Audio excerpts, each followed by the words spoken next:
نصوح ایک عورت نما مرد تھا، اس کی آواز بھی نسوانی تھی، چہرے کے اندر جو جاذبیت تھی وہ بھی تقریباً عورتوں سے ملتی جلتی تھی۔ اس نے اپنا ذریعہ معاش جو بنا رکھا تھا وہ عورتوں کا مساج کرتا، ان کے جسم کی میل کچیل اتارتا، اور اس طرح اس نے یہ اپنا ذریعہ معاش بھی بنا رکھا تھا، اور اپنی جو نفسانی خواہش تھی اس کو پورا کرنے کے لیے، لذت حاصل کرنے کے لیے اس نے اس ذریعے کو اپنا رکھا تھا۔ اب اس کے مساج کرنے کا جو طریقہ تھا، ظاہر ہے وہ ایک مرد تھا، اس کے ہاتھوں کے اندر عورتوں کو ویسے ہی لذت محسوس ہوتی، تو اس کے مساج کے چرچے دور دور تک جب پھیلے تو بادشاہ حرم کے اندر جو عورتیں رہتی تھی، بادشاہ کی جو بیٹیاں شہزادیاں تھیں، یا وہاں پر جو ملکہ رہنے والی تھی، وہاں حرم کی جو خواتین تھی، ان تک بھی اس کی شہرت پہنچی، تو انہوں نے اس کو حرم کے اندر بلانا شروع کر دیا۔ اب وہ نام جس کا نصوح تھا، اور یہ ناظرین سب سے پہلے یہ میں بات عرض کر دینا چاہتا ہوں کہ یہ بنی اسرائیل کی کتابوں کے اندر بھی اس کا تذکرہ موجود ہے، اور اسے بنی اسرائیل کے انتہائی نیک اور عابد لوگوں کے اندر شمار کیا جاتا ہے۔ لیکن آپ نے اس پورے واقعے کو سننا ہے کہ آخر اللہ نے اس انسان کو کس عمل کی وجہ سے اتنا بڑا اور اعلیٰ مقام عطا فرمایا۔ شاید اس کے واقعے کے اندر ہمارے لیے بھی کوئی ایسا سبق موجود ہو کہ جس سے ہم اپنی زندگی کے اندر کوئی بہتری کا فیصلہ کرنے کے قابل ہو سکیں۔ اب نصوح جو تھا یہ بنی اسرائیل کے ایک عابد کا نام تھا، جس کا ذکر ان کی کتابوں کے اندر بھی موجود ہے، لیکن شروع کے اندر جو اس کے حالات تھے کہ یہ عورتوں کا مساج کرتا تھا۔ ظاہر ہے اتنا بڑا غلط کام یہ کرتا تھا، اپنے آپ کو اس نے ظاہر نہیں کیا تھا کہ میں مرد ہوں، لیکن پھر آخر اس کی زندگی کے اندر یہ انقلاب کیسے پیدا ہوا۔ قرآن حکیم کے اندر بھی اللہ تبارک و تعالی اہل ایمان کو یہ حکم ارشاد فرماتے ہیں کہ یا ایھا الذین آمنوا توبوا الی اللہ توبۃ نصوحا، کہ ایسی توبہ کرو جو نصوح کی توبہ ہو، توبۃ نصوحا ہو۔ نصوحا کا مطلب ایک خالص بھی ہوتا ہے کہ خالص اللہ کی بارگاہ کے اندر توبہ کرو، لیکن یہ شخص جس کا میں آپ کے سامنے تذکرہ کرنے جا رہا ہوں، اس کا نام ہی نصوح تھا۔ اب وہ نصوح حرم کی عورتوں کے اندر، حرم کے اندر آتا، اور وہاں جو خواتین ہوتی، حرم کے اندر رہنے والی جو کنیزیں وغیرہ ہوتی، ان کا مساج کرتا۔ ایک دفعہ ایسا ہوا کہ اس نے حرم کے اندر جو وہاں شہزادی تھی حرم کی، اس نے مساج کیا۔ اس کے جو ہے وہ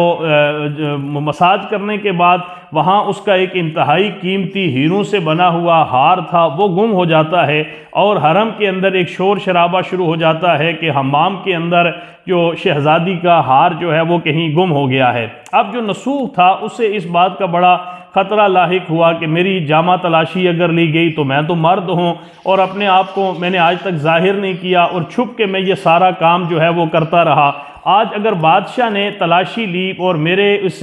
جو ہے وہ ہار کو تلاش کرنے کے لیے مجھے ننگا کیا، تو کہیں ایسا نہ ہو کہ میرا یہ راز جو ہے وہ ان کے اوپر ظاہر ہو جائے۔ وہ کہیں پر کسی جگہ پر چھپ گیا، اور چھپ کر اس نے اللہ کی بارگاہ کے اندر خالص دل کے ساتھ یہ توبہ کی کہ اللہ آج کے بعد میں اس کام سے خالصتاً توبہ کرتا ہوں، لیکن آج کسی طریقہ سے میرے لیے آسانی پیدا فرما، اور مجھے جو ہے وہ اس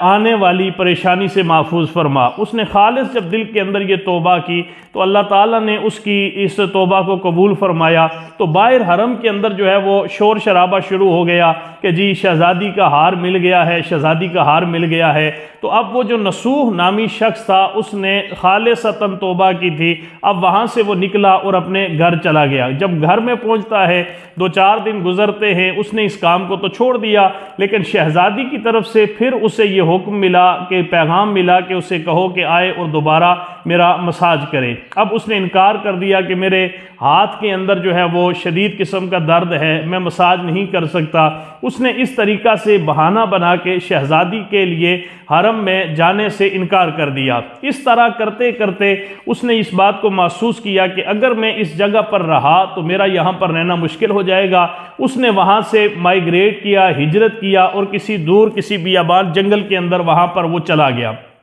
اب آج جنگل کے اندر جا کے اس نے عبادت شروع کر دی، اللہ کا ذکر شروع کر دیا۔ کچھ دن گزرے تو وہاں پر اس نے دیکھا کہ ایک بھینس جو ہے وہ جس جگہ پر وہ عبادت کر رہا تھا وہاں پر ایک بھینس جو ہے وہ چرتی چرتی وہاں پر اس ٹھکانے کے قریب آ کر کھڑی ہو گئی۔ اس نے سوچا کہ چلے کسی کی یہ بھینس یہاں پر آئی ہے، جب اس کا مالک آئے گا تو میں یہ بھینس اس کے حوالے کر دوں گا۔ اس نے اس بھینس کو وہاں پر باندھا، اس کو مزید چارہ شارہ کھلایا، اور اس انتظار میں کہ اس کا مالک آئے اور میں اس کے حوالے یہ بحث کر دوں۔ 2-4 دن گزرے تو کچھ قافلے کے لوگ وہاں سے آئے، بہت بڑے تاجر تھے، انہیں پیاس لگی تھی، انہوں نے اس نسوح کو جب دیکھا تو اس سے پانی طلب کیا۔ اس نے کہا کہ میرے پاس اتنا وافر پانی تو نہیں ہے، لیکن اس نے اس بھینس کا جو دودھ تھا وہ ان تاجروں کو اور مسافروں کو پلایا، اور انہوں نے جب اس سے راستہ پوچھا کہ ہم نے فلاں شہر کے اندر جانا ہے تو ہمیں کوئی راستہ بتا دو، اس نے نسوح نے جو ہے وہ ان کو ایک راستہ بتایا۔ وہ لوگ بڑے خوش ہوئے اور کافی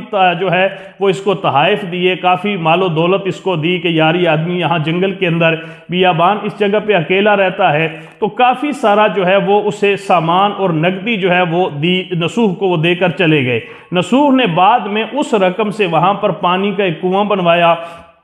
اور یہ ضرورت کے لیے کہ لوگ یہاں سے گزرتے ہیں، راستہ بن چکا ہے، تو وہ اس نے وہاں پانی کا کنواں بنوایا۔ جب پانی کا کنواں بنوایا تو لوگوں نے آ کر وہاں پر آبادی جو ہے وہ شروع کر دی۔ آہستہ آہستہ اس علاقے کے اندر جو ہے وہ کافی تعداد کے اندر گھر بن گئے، اور لوگوں نے وہاں اس بستی کو آباد کر دیا۔ اب اس نسوح کا ایک اپنا مقام تھا، لوگ اس کی بڑی عزت کرتے، قدر و منزلت کی نگاہ سے دیکھتے۔ بادشاہ تک یہ پیغام پہنچا کہ ایک نسوح نامی شخص جو ہے وہ انتہائی نیک اور پارسا آدمی جو ہے فلاں جگہ پر رہتا ہے، اور ہر وقت اللہ کی عبادت اور ذکر و اذکار میں لگا رہتا ہے، اور لوگ اس کی بڑی عزت کرتے ہیں، بڑا لوگوں کے ساتھ جو ہے وہ ہمدردانہ طور پر، اور انتہائی نفیس آدمی ہے۔ بادشاہ نے اس کو اپنے حرم کے اندر بلایا، لیکن نسوح جو ہے وہ بادشاہ سے ملنے کے لیے نہیں آیا۔ بادشاہ نے کہا کہ چلے یار، اگر وہ نہیں آتا، اس کی مجبوری ہے، وقت کی قلت کا جو ہے وہ، یہ اللہ کے نیک بندے جو ہوتے ہیں ذکر و اذکار کے اندر زیادہ وقت گزارتے ہیں۔ بادشاہ نے کہا کہ چلے وہ نہیں آ سکتا تو ہم ہی اس کے پاس جو ہے وہ ملاقات کے لیے چلے جاتے ہیں۔ بادشاہ جب وہاں سے نکلا تو جب اس مقام کے اوپر پہنچا تو بادشاہ کی موت واقعہ ہو جاتی ہے۔ بادشاہ نسوح سے ملاقات نہیں کر سکا۔ جب بادشاہ کی موت واقعہ ہوئی تو بادشاہ نے جو ہے وہ اس سے عقیدت کے ساتھ ملاقات کے لیے جا رہا تھا، تو جتنے لوگ تھے انہوں نے کہا کہ چلیں اب ہمیں نیا بادشاہ چاہیے۔ تو پہلا بادشاہ جو ہے وہ بھی انتہائی نرم دل، عادل اور انصاف پسند تھا، تو کیوں نہ ہم نسوح جو ہے اس کو ہی اپنا بادشاہ بنا کے اس کو تخت کے اوپر بٹھا دیں۔ بہرحال وہاں پر نسوح کے ساتھ ان لوگوں نے ملاقات کی، اور بادشاہ کی جو مسند تھی اس پہ نسوح کو بادشاہ بنا کر بٹھا دیا گیا۔ اب بادشاہ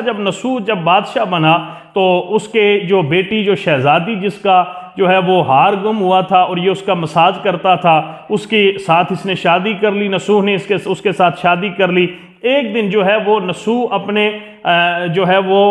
حرم کے اندر جو ہے اپنی مسند کے اوپر بیٹھا تھا، تو ایک شخص آیا اور اس نے آگے کہا کہ اے بادشاہ، آپ بہت انصاف پسند ہیں، عدل و انصاف کے معاملات کرتے ہیں، میری ایک بھینس گم ہو گئی تھی بہت عرصہ پہلے، آج تک وہ میری بھینس نہیں ملی، تو میں اپنا یہ معاملہ آپ کے پاس لے کے آیا ہوں کہ میری وہ بھینس جو ہے وہ کہیں نہ کہیں سے اسے آپ تلاش کر کے دیں۔ تو بادشاہ جو نسوح تھا اس نے کہا کہ تیری بھینس میرے پاس ہے، اور یہ جتنا کچھ تو دیکھ رہا ہے یہ اسی بھینس کا کمایا ہوا جو ہے، یہ اسی بھینس کی وجہ سے سب کچھ اللہ نے مجھے دیا ہے۔ تو لہٰذا اس نے نسوح بادشاہ نے یہ کہا کہ جتنی میری یہ جائیداد ہے، جو کچھ بھی ہے، میرا آدھا جو ہے وہ اس کے حوالے کر دیا جائے، کیونکہ یہ اس بھینس کی وجہ سے ہی سب کچھ جو ہے یہ اللہ نے مجھے عطا فرمایا ہے۔ جب بادشاہ نے، اس نسوح نے یہ بات کی تو وہ آگے سے وہ شخص کہنے لگا کہ در حقیقت میں نہ میری بھینس گم ہوئی ہے، نہ وہ بھینس تھی حقیقت میں جو آپ کے پاس چرنے کے لیے وہاں اس غار کے پاس آئی تھی،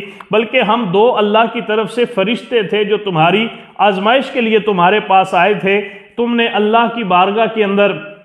سچے دل کے ساتھ توبہ کی، اور ناجائز طریقے کے ساتھ جو تم رزق کما رہے تھے تم نے اس رزق کو بھی چھوڑ دیا، اور جتنی جمع پونجی اس نے اس دوران میں کمائی تھی وہ ساری غرباء اور مساکین کے اندر تقسیم کر کے وہ وہاں سے اس علاقے سے نکلا تھا۔ تو اس نے کہا کہ ہم اللہ کی طرف سے بھیجے ہوئے فرشتے تھے جو تمہاری آزمائش کے لیے آئے تھے، تم نے رزق کو اپنے ذریعہ معاش کو حرام سمجھ کر اس سے توبہ کی، اس کو چھوڑ دیا۔ اللہ نے تیرے لیے بہترین رزق کا ذریعہ جو پیدا فرمایا کہ تجھے بادشاہ کی مسند کے اوپر بٹھا دیا، اور تم نے جو ہے وہ عورتوں کے ساتھ تم جو مساج کر کے اپنی ایک نفسانی خواہش پوری کرتے تھے، اس سے تم نے سچے دل کے ساتھ توبہ کی۔ اللہ نے بادشاہ کی بیٹی کے ساتھ جو ہے وہ تیرا نکاح کر کے اللہ نے تجھے جو ہے وہ اس مقام سے سرفراز فرمایا ہے۔ یہ واقعہ مثنوی مانوی دفتر پنجم کے اندر انوار المجالس 432 نمبر صفحے کے اوپر میں نے پڑھا۔ ہم بھی اپنی زندگی کے اندر